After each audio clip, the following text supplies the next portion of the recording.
¿Qué tal? Muy buenos días, muy bien. Un saludo para todos los amigos televidentes ahí en el estudio. Un gusto enorme.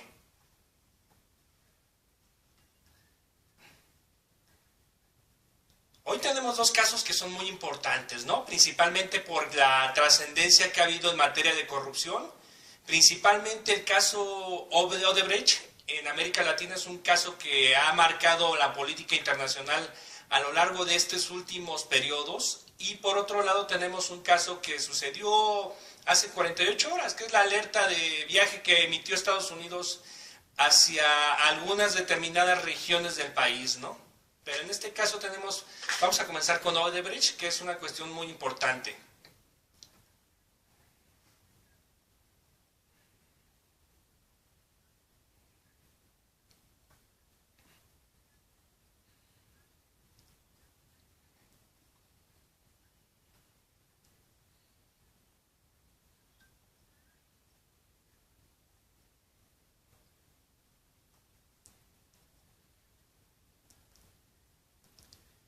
Pues yo creo que principalmente el asunto importante, como bien lo señalabas, número uno, que nos destapó algo que ya sabíamos, ¿no? Que la corrupción no es un caso nada más de falacias que de alguna manera podemos ver en otros países, sino que realmente también en América Latina y principalmente hablando de perspectivas sobre todo de infraestructura, perspectivas de campañas políticas, nos destapó varias cuestiones. Número uno, que la corrupción probablemente no es una empresa, la corrupción es una empresa transnacional. ¿Por qué? Porque al final de cuentas esta corrupción superó a un estado, en este caso los estados nacionales que hemos visto, caso concreto a Argentina, Brasil, Chile, Ecuador, Perú, México entre comillas, ¿no? Porque al final de cuentas ahí se inició un proceso, pero aún no se sabe exactamente en qué va a desembocar, ¿no? Y Colombia. Entonces todo este proceso, toda esta corrupción es una empresa que de alguna manera ha conmocionado a todo el mundo y principalmente nos ha vinculado a asuntos como el clientelismo y sobre todo a la perspectiva de las dádivas. Por otro lado, las figuras políticas, ¿no? Al final de cuentas, ¿qué tanto los presidentes o los políticos son débiles ante la corrupción? Que esa es una cuestión muy importante porque las figuras de poder que nosotros tenemos en Latinoamérica se nos ha demostrado que son endebles, principalmente ¿por qué? Por las situaciones de las ramas del poder público. Número uno, porque son susceptibles en todos los niveles, y una de las preocupaciones interesantes es que esta empresa ya no solamente busca cooptar el estado de abajo hacia arriba, sino que también lo hace desde arriba hacia abajo, y eso es muy importante, sobre todo teniendo esas redes clientelares importantes. Por otro lado, las campañas políticas, que al final de cuentas es la parte más débil de las democracias. ¿Por qué? Porque en este caso muchos países sí se han creado leyes, instituciones y sobre todo para evitar que las campañas tengan un financiamiento de manera oculta, ¿no? Pero de entrada cómo buscar el ganarse el afecto de determinados candidatos o sobre todo comprometerlos a un futuro inmediato. Ese futuro inmediato pues es las dádivas que comentábamos al inicio con la creación de infraestructura, los contratos, etcétera, etcétera. Y lo preocupante de esta situación pues de entrada principalmente es cómo va a terminar esto de acuerdo a la perspectiva de la justicia, cómo encontrar a esos responsables de esas redes que de alguna manera se puede determinar y sobre todo esperando buscar responsabilidades no solamente de carácter político por parte de los implicados, sino realmente las responsabilidades jurídicas, que ahí es donde nosotros vamos a encontrar esa perspectiva importante. Por otro lado, también las cuestiones de que no solamente es el asunto de ventilar la corrupción ante medios de comunicación o ante el ojo internacional, sino qué tanto están actuando las instituciones. ¿Por qué? Porque están actuando demasiado tarde. Aunque sean vigiladas por órganos de control interno, las mismas instituciones de alguna manera no han actuado de manera, digamos que oportuna. Siempre las investigaciones se realizan de manera tardía y sobre todo ahora que son tiempos electorales, por ejemplo en el caso de México 2018 y otros países como hemos comentado en otras participaciones, pues ahora se están viendo esas perspectivas de investigación, pero no con la claridad que nosotros esperamos. Y por otro lado, la perspectiva importante que yo creo que es lo que nos atañe a nosotros los que somos ciudadanos de a pie, ¿qué tanto va a ser importante poder recuperar la confianza de la ciudadanía? Y sobre todo en este caso, ahora en un tiempo de elecciones y caso concreto México, pues de entrada hemos visto, por ejemplo, el caso de la confianza hacia la ciudadanía, que realmente los ciudadanos de a pie no confiamos en los políticos, sobre todo los que están en la palestra o los que están ahorita en el ojo público. Y eso es realmente interesante porque de entrada pues se ha dado esa aparición de outsiders y sobre todo qué tanto va a influir en esa situación de la abstención electoral. Eso es prácticamente lo que nosotros podríamos ver y principalmente pues las figuras que han sido juzgadas a lo largo del tiempo, ¿no?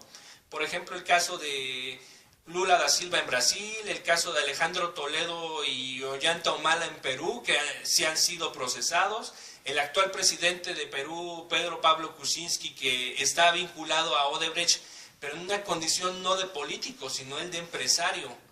Tenemos también el caso de Nicolás Maduro, que de alguna manera ha sido vinculado, pero que de entrada pues son también investigaciones que ha hecho de alguna manera a la par, digamos que de manera alterna, donde se habla de sobornos de más de 98 millones de dólares, y pues en México, como lo comentábamos, el caso de Emilio Lozoya Austin, que es el único funcionario que está siendo investigado y que ya vimos que la Procuraduría General de la República de alguna manera ha dado cierta manga ancha para la investigación, ¿no? Entonces yo creo que Odebrecht es un caso que de alguna manera nos ha llamado la atención y que creo que el público de entrada pues para este año electoral también debe valorar esas perspectivas internacionales.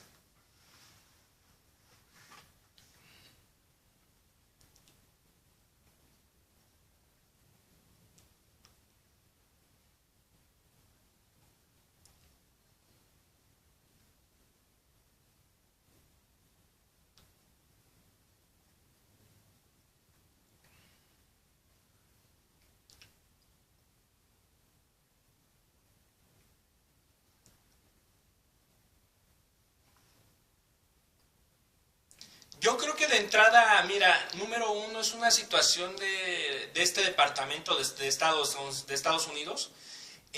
No nos debemos de, digamos que indignar, porque al final de cuentas ellos ven por una perspectiva de política interior, cosa que por ejemplo nosotros en México y sobre todo las instituciones políticas en México, caso concreto Secretaría de Relaciones Exteriores, más allá de emitir una nota diplomática, porque de entrada yo creo que cada país ve por sus connacionales. Aquí la primera situación es realmente alertar de manera interna tanto a estados y a municipios de la perspectiva de seguridad. Número uno, es una herramienta que utiliza Estados Unidos para, digamos que alertar o llamar la atención de sus connacionales y hasta el momento se cuentan con 39 alertas, ¿no? Yo creo que de entrada, como ellos lo mencionan en su sitio de internet, las alertas de viaje no representan a lo mejor una naturaleza de relaciones bilaterales, sino simplemente es un pequeño, digamos que una pequeña investigación para sus connacionales para ver qué tanto está relacionado el país en materia de cuestiones, por ejemplo, tanto políticas, institucionales, económicas, culturales, que también es una situación muy importante, y sobre todo tomando en cuenta que tenemos una frontera de 3.200 kilómetros. Entonces yo creo que de entrada, más allá de todo esto, al Estado mexicano le debe de interesar, número uno, ver desde esa perspectiva de seguridad, sacar a estos estados que están en el nivel 4, porque hablamos de 4 niveles. Es el nivel 1, donde de alguna manera es un nivel bajo, el número 2 a nivel nacional es un nivel que ubica a México en un estado de mayor alerta de riesgo y de seguridad.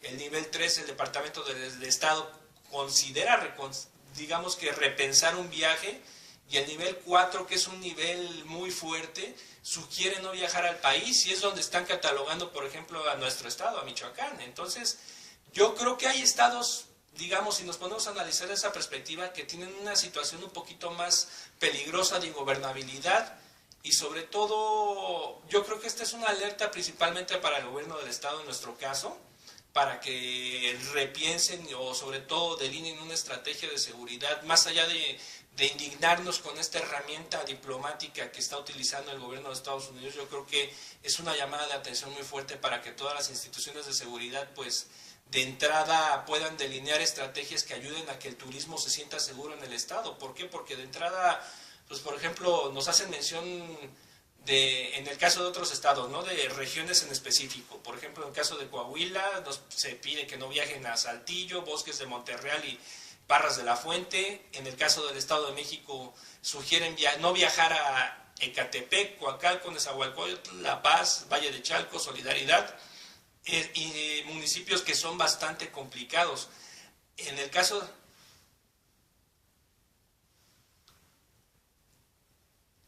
Así es, con focos.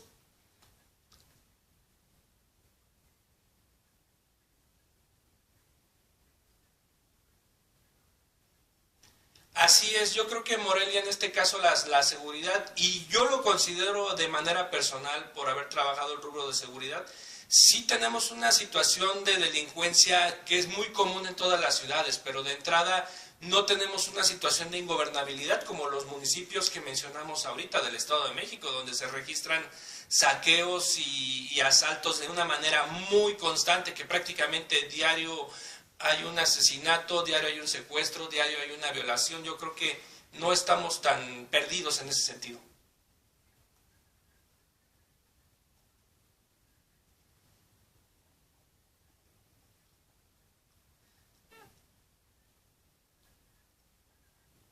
Muchísimas gracias, Estrellita, un gran abrazo a todos, muy buenos días.